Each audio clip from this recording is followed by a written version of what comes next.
think kind of going along with this same kind of, we see the satanic revival, so to speak, that's happening in different forms with the Islamic rise, and we're seeing, kind of secular humanism rise. And what came out over the last month or so is this UFO files.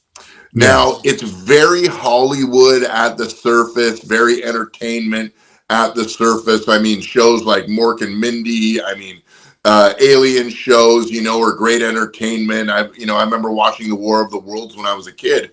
But now there is some files that have just been made public, I think, over the last few weeks. And I've kind of sat back on it, kind of processed through it. These UFO sightings. So let me say this.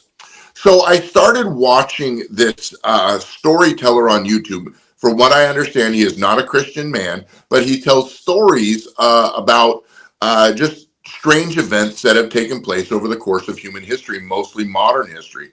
And he tells stories about people who have UFO encounters and what they walk away feeling and what they walk away what their experiences were where they're having these encounters with possible alien life forms and possible alien life crafts. And so as I was listening to these stories that were just the stories, there was no kind of philosophical or spiritual lesson to be learned from them. They're just the stories. I began to think and pray, okay, so if these things are coming to the forefront, how do I as a Christian respond in my own heart to my own questions? Okay, is there life on other planets? Are there really UFOs, flying saucers? If there are, what are they truly? And here in Washington, the UFOs kind of started to become the phenomena in the 40s. They started really here in Washington State. There's a famous UFO sighting. I believe it's called the Kenneth Arnold sighting, where he was flying around. He was looking for a crashed Marine transport, probably from McCord or somewhere around here. And he was met with a flash of light. And then he saw 9 what he calls peculiar moving spacecrafts that were moving in ways that were not typical for a normal airplane or spacecraft, aircraft at that time. And so that became known as a very well-known case for UFO sightings.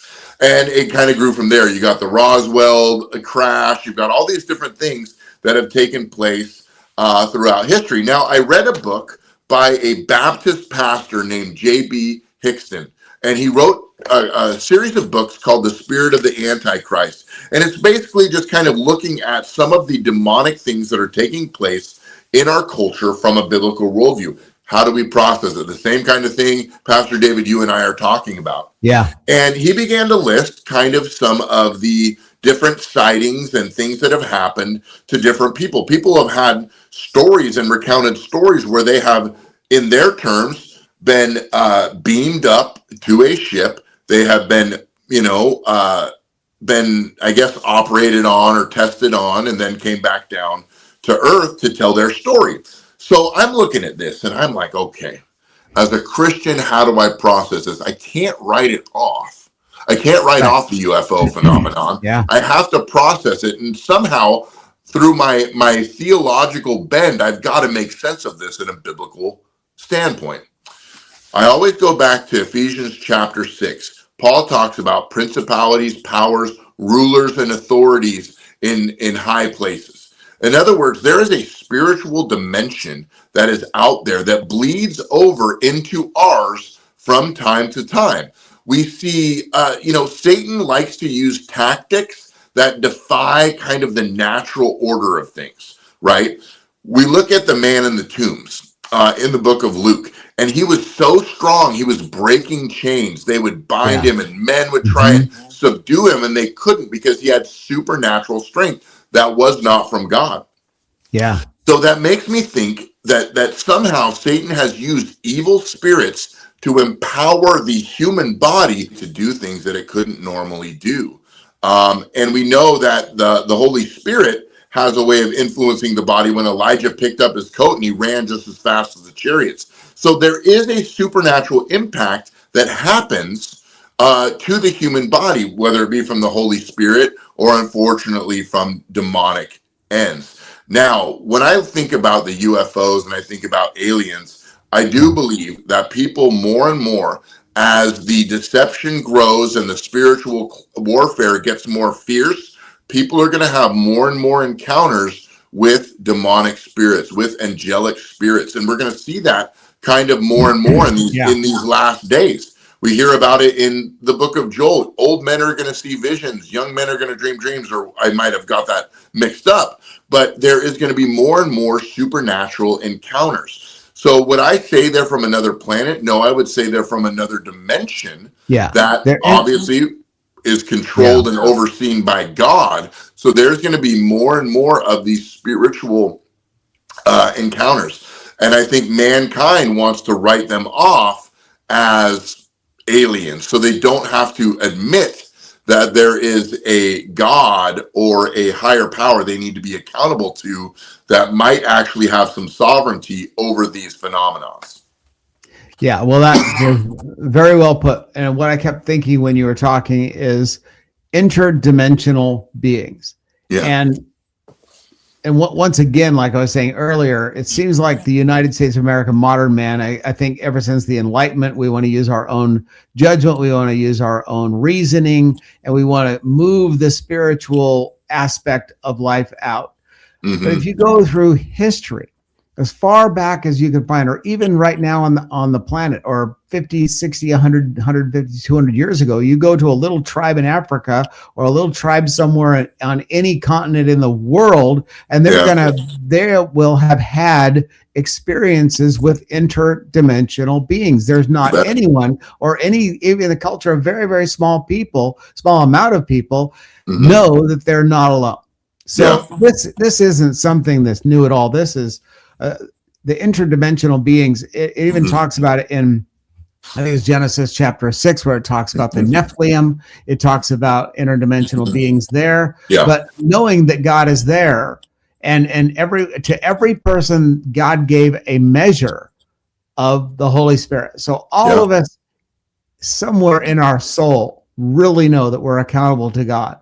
And all the other religions and all this crazy stuff that's going on around us is to try to desensitize us, to try to take us off course, rebel against God, not give our hearts to God, and become saved to spend eternity with Him. So the amount of distraction that we're experiencing right now is massive.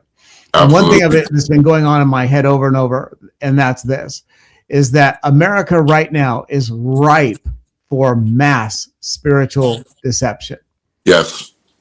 We are ripe for the picking because there is so much division, so much hatred among the right and the left. And what I want to run up to my leftist friends and say is, it's not the war between you and me. Nope. Like it says, it's not a war of flesh and blood, but against, like you were saying, powers and principalities and rulers of the darkness. You know, it's interesting. The Geneva Bible, I have a copy of the Geneva Bible. Oh, cool. And it says in there that we war not against flesh and blood. It says the same thing as ours, but against powers and principalities and evil governors. It doesn't say rulers of the darkness. It says evil governors. So I thought that was interesting because, and what that does, it puts it right in the middle of the Bible, right there in Galatians, I think it is. And it says there is evil in our government. So, and we don't use, we're told not to use the word evil and demonic and all that kind of stuff when it actually is evil, sensual, and demonic activity. Yes. Yeah, I mean, I couldn't have put that better myself, and I don't want to talk too much about this for lack of or sake of time, but there is an organization, I guess it would be kind of like a, what's the word? Like a physics corporation in Switzerland called CERN. Now, if you do a deep dive into CERN, what you will know is they are doing a lot of things with atoms and with energy and with gravity. And I mean, go to their website, you're going to see a lot of amazing things, a lot of amazing physicists. There you go.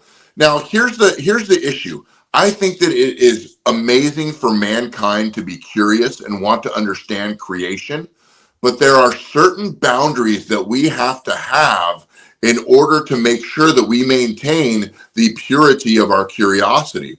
Now, when we start tapping into spiritual dimensions without the proper authority, it is going to unleash some evil things into the world. You and I know that we walk in the authority of Jesus Christ. Without Jesus Christ, my authority and Pastor David's authority is nothing.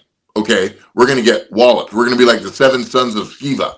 You know what I'm saying? Paul, I know, but Jesus, I know, but I don't know you, Eric. I don't know you, David. You know what I'm saying?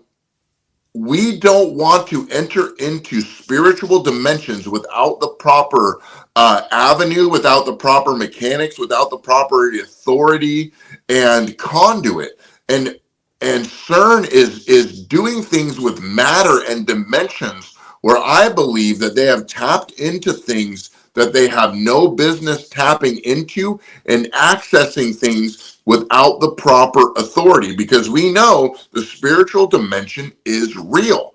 And if the spiritual dimension will bleed over into our dimension, and we'll see things like demonic possessions and oppressions and spiritual warfare in the behind the scenes, especially in the political realm or in the financial realm, there is a way you and I, David, know to attack it. The weapons of our warfare are mighty through prayer. So we go in under the proper authority. When we go in outside of that proper authority, and we go in and we create access points, or for lack of a better term, portal into these dimensions without the proper authority, we are going to be overtaken and we are going to be used for evil. Now, what does that exactly look like? I don't know. I'm not a physicist.